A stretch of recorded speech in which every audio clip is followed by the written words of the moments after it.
प्रिय विद्यार्थियों, मैं डॉक्टर खेमचंद महावर, सह आचार्य राजनीति विज्ञान, राजकीय महाविद्यालय बहरोड।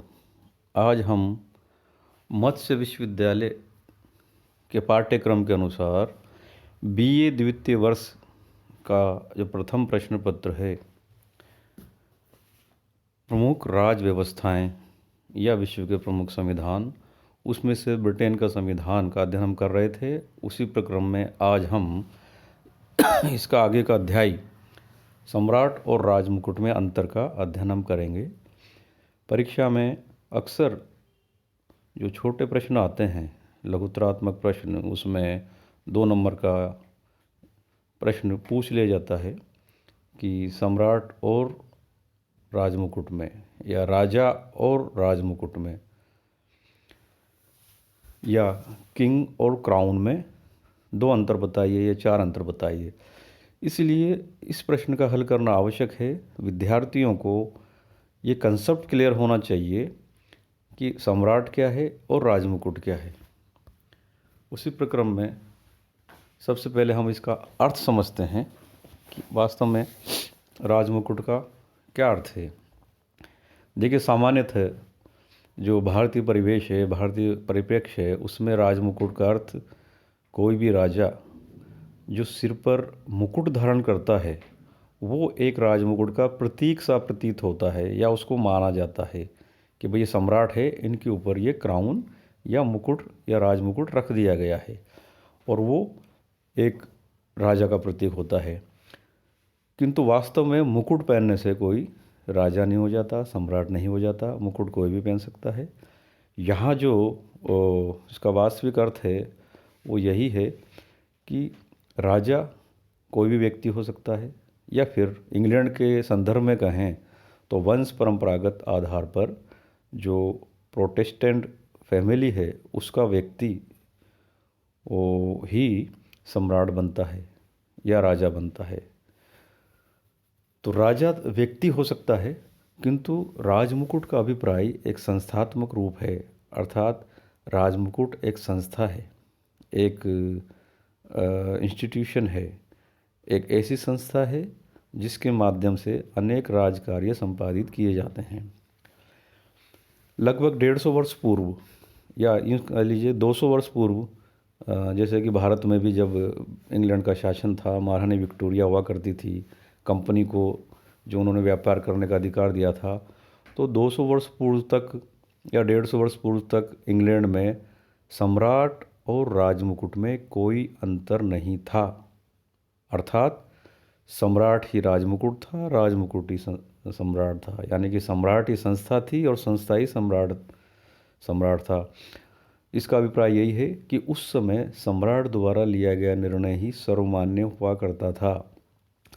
तो जो निर्णय सम्राट ने ले लिया, यानी कि संस्था ने ले लिया, राजमुकुट ने ले लिया, किंतु धीरे धीरे जैसे जैसे वहाँ पर लोकतंत्र की बहार आई, लोकतांत्रिक संस्थाओं का विकास हुआ, 1688 की जो क्रांति हुई, उसके बाद राजा की शक्तियाँ धीरे धीरे क्षीण होती गई और वो शक्तियाँ धीरे धीरे अब संसद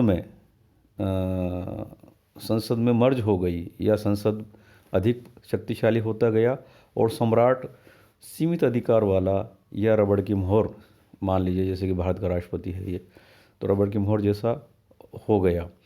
तो इसलिए राजा जो है प्राचीन काल की तुलना में शक्तिहीन हो गया और वर्तमान में जो संसद है वो अधिक शक्तिशाली हो गई।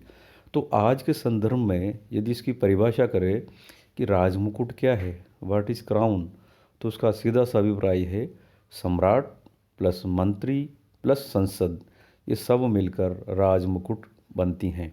किंतु यदि इसमें राजा को जोड़ दिया जाए तो राजा की जो भूमिका है वो अब उतना प्रभावी नहीं रही है, क्योंकि पूर्व के अध्याय में भी हमने देखते हैं कि ब्रिटेन में जो सबसे शक्तिशाली है वो वहाँ का मंत्रिमंडल है, कार्यपालिका है। जो मंत्रिमंडल या कार्यपालिका ने या संसद ने कानून पारित कर दिया, सम्राट उस पर हस्ताक्षर करने के लिए बाध्य है। तो इस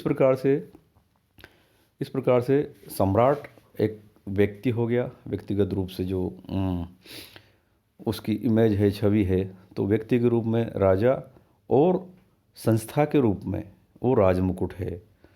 तो इस प्रकार में इसके अनेक विद्वानों ने इसकी परिभाषा भी दी है कि राजमुकुट आप किसे कहेंगे। जैसा कि ओग और जिंक वहाँ के विद्वान रहे हैं, दो ओग तथा जिंक, उन्होंने कहा है कि राजमुकुट राज्य की सर्वोच्च कार्यपालिका शक्ति है तथा इसमें सर्वोच्च सत्तावान संसद और मंत्रीगण सम्मिलित हैं। यदि परीक्षा में इसमें बड़ा प्रश्न आता है तो आपको इस प्रकार की परिभाषाएं विद्वानों की देनी पड़ेगी।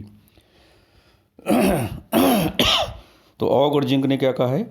ओग और जिंक कहते हैं कि राजमुकुट राज्य की सर्वोच्च कार्यपालिका शक्ति है तथा इसमें सर्वोच्च सत्तावान संसद और मंत्रीगण सम्मिलित हैं। एक और विद्वान हैं हरमन फाइनर, इन्होंने कहा है कि क्राउन राजनीतिक शक्तियों के असली केंद्रों के ऊपर एक अलंकृत उपाधि है। क्राउन राजनीतिक शक्तियों के असली केंद्रों के ऊपर एक अलंकृत उपाधि है।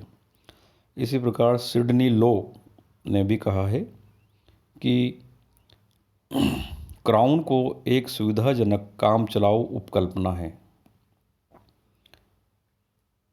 वेंड और फिलिप्स ने इसे परिभाषित करते हुए कहा है, राजमुकुट को परिभाषित करते हुए कहा है, क्राउन शब्द से शासन की शक्तियों के कुल योग का बोध होता है और यह कार्यपालिका का पर्यायवाची है। अर्थात विद्यार्थी ध्यान रखें कि आज की तारीख में यदि राजमुकुट का अभिप्राय है तो वो वहाँ के मंत्री, संसद प्लस राजा, इनको मिलकर राजमुकुट कहा जाएगा। राजमुकुट का मतलब एक संस्था है जो सर्वोच्च डिसीजन करती है। अब इनके हम एक एक अंतर को ले लेते हैं कि इनमें क्या अंतर है। देखिए, पहला अंतर जैसा कि आपको इसमें दिखाई दे रहा होगा वीडियो में, राजमुकुट एक संस्था है और राजा एक व्यक्ति है। जैसा कि पहले भी कहा जा चुका है कि राजमुकुट मंत्री प्लस संसद प्लस सम्राट है और राजा जो है एक व्यक्ति है। इससे पूर्व राजा और राजमुकुट में कोई अंतर नहीं था, क्योंकि जो राजा निर्णय लेता था वही अंतिम होता था। किंतु अब निर्णय जो है राजमुकुट के अंतर्गत संसद लेती है और राजा केवल उस पर हस्ताक्षर करता है। इसी अंतर के संदर्भ में ग्लैडस्टोन ने भी कहा है कि अंग्रेजी संविधान के साहित्य में अनेक सूक्ष्म भेद हैं, पर उनमें उतना अधिक महत्वपूर्ण कोई नहीं है जितना महत्वपूर्ण राजा और राजमुकुट में भेद है। दूसरा जो अंतर है, राजा नश्वर है, राजमुकुट अमर है। इस संदर्भ में जब आप इंग्लैंड का संविधान का अध्ययन करोगे तो एक प्रसिद्ध उक्ति आपके सामने आएगी, एक कहावत जो बहुत फेमस है वो आपके समक्ष उपस्थित होगी, और वो है, सम्राट मर गया सम्राट चिरंजीव हो। इसका अर्थ ये कि व्यक्ति मर सकता है किंतु जो राजपद है वो हमेशा जिंदा रहता है। तो राजा नश्वर है, यानी कि राजा व्यक्ति है, उसकी मृत्यु हो सकती है, किंतु राजमुकुट एक पद है, वो कभी नहीं मरता। ये एक व्यक्ति के मरने के बाद दूसरा राजा जो है वो राजमुकुट धारण करता है, वो पद को धारण करता है। तीसरा अंतर, राजमुकुट सावयव है और राजा राजमुकुट का अंग है। राजा राजमुकुट का अवयवभूत अंग है, अर्थात इसके अतिरिक्त मंत्रिपरिषद, संसद मिलकर राजमुकुट का निर्माण करती है। राजमुकुट की शक्तियों का प्रयोग राजा सामान्य जनसाधारण के प्रतिनिधियों द्वारा करता है। अगला अंतर इसका, राजा मूर्तिमान है, राजमुकुट अमूर्त है। राजा मूर्तिमान है का मतलब है कि राजा आपको दिखाई देता है, एक व्यक्ति है, चलता फिरता व्यक्ति है जिसे हम देख सकते हैं, बात कर सकते हैं, किंतु राजमुकुट अमूर्त होता है। राजमुकुट एक संस्था है और संस्था के माध्यम से अनेक कार्य होते हैं। भारतीय संदर्भ में राजमुकुट को एक मुकुट जो सिर पर धारण किया जाता है उसके रूप में उन्होंने चित्रित कर दिया है, किंतु वास्तव में वो एक प्रतीक मात्र है।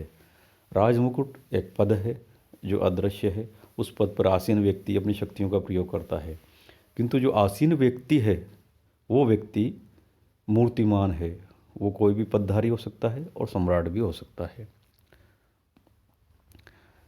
राजमुकुट अपने कार्यों के लिए राजनीतिक रूप से उत्तरदायी नहीं है। यह भी एक बहुत बड़ा अंतर है, क्योंकि अब राजा और राजमुकुट में जो है अंतर उपस्थित हो गया है। तो राजमुकुट का अर्थ यदि हम मंत्री संसद सम्राट करें तो इसमें अब जो भी निर्णय लिए जाते हैं वो संसद, मंत्री या मंत्रिपरिषद या कार्यपालिका द्वारा लिए जाते हैं। इसमें राजा या सम्राट व्यक्तिगत रूप से जिम्मेदार नहीं होता है यदि वो कानून फलित ना हो तो। सम्राट व्यक्ति है, सम्राट वैयक्तिक है और राजमुकुट सामूहिक है। इसका सीधा सा अभिप्राय है कि सम्राट वैयक्तिक है का मतलब एक व्यक्ति विशेष को सम्राट बनाया जाता है, किंतु जो राजमुकुट है वो सामूहिक है। उसमें बहुत सारे लोग होते हैं, जैसे कि संसद में बहुत सारे जितने भी कॉमन सभा, लोकसभा के सभी सदस्य उसमें आ जाते हैं, मंत्रिपरिषद के सदस्य उसमें आ जाते हैं और सम्राट भी इसमें शामिल है। इसलिए जो राजमुकुट है वो सामूहिक संस्था है और राजा एक व्यक्ति विशेष होने के कारण व्यक्तिक है। इसलिए एक अंतर, सम्राट व्यक्तिक है और राजमुकुट सामूहिक है। तो इस प्रकार से ये इसमें अंतर पाए जाते हैं। विद्यार्थियों को इन अंतरों को ध्यान में रखते हुए अपने परीक्षा में जो भी प्रश्न आए उनका उत्तर देना है।